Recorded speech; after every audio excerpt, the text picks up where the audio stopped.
Saat ini dunia telah memasuki era percepatan teknologi yang sangat pesat, di mana semua manusia memiliki ketergantungan yang sangat tinggi terhadap penggunaan teknologi, atau yang disebut era singularitas teknologi.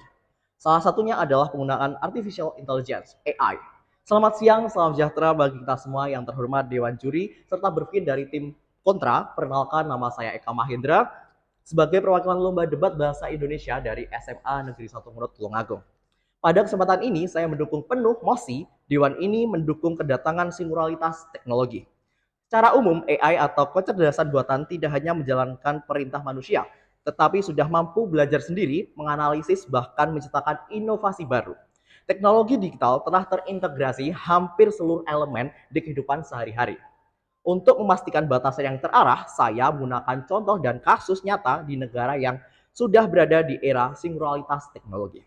Poin pertama yang saya sampaikan adalah efisiensi kesehatan. Bayangkan, seorang dokter harus membaca ribuan hasil ronsen atau CT scan setiap hari. Sehebat apapun, manusia bisa lelah, bisa lengah, dan detail kecil bisa terlewat. Namun, AI mampu memindai ratusan gambar medis dalam hitungan detik, menemukan tanda awal kanker yang mata manusia mungkin abaikan. Atau bayangkan, ruang operasi dulu. Semua tergantung pada tangan dokter yang bisa gemetar dan terbatas stamina.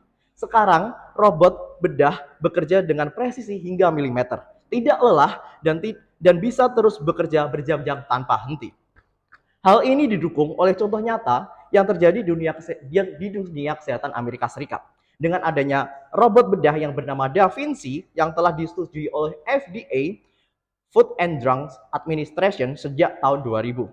Hingga tahun 2024, lebih dari 2,7 juta operasi dilakukan di seluruh dunia dengan hampir 10.000 unit robot aktif.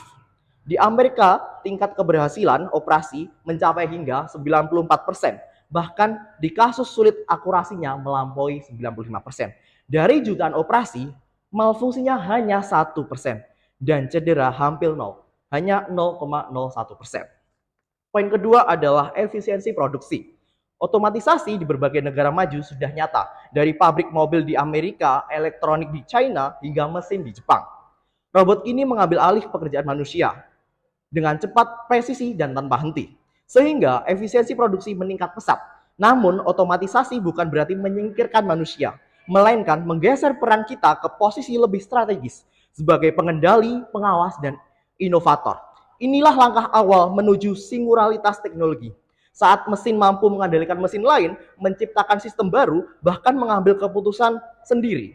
Itu bukan ancaman, melainkan titik balik peradaban.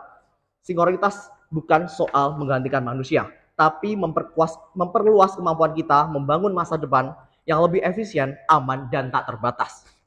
Hadirin sekalian, di Amerika, pabrik Tesla, hampir seluruh perakitan mobil dilakukan secara robot atau otomatis. Di China, Foxconn menggantikan puluhan ribu pekerja dengan robot yang bisa bekerja tanpa henti. Sementara di Jepang, terdapat pabrik yang bahkan beroperasi penuh otomatis tanpa manusia, dikenal sebagai Lakes Out Factory.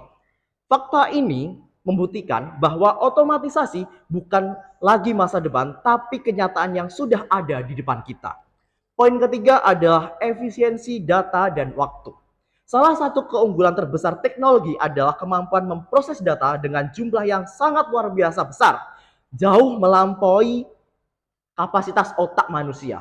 Jika manusia butuh waktu lama untuk membaca, menghitung, dan menganalisis informasi, mesin dapat melakukannya dalam hitungan detik. Bidang administrasi pun teknologi sudah mengambil alih peran manusia.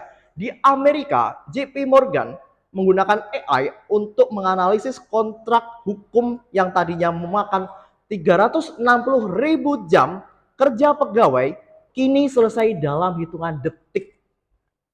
Dari ketiga poin yang saya paparkan, otomatisasi kesehatan, industri, hingga efisiensi data, informasi oleh AI, semua mengarah pada satu kesimpulan yang jelas.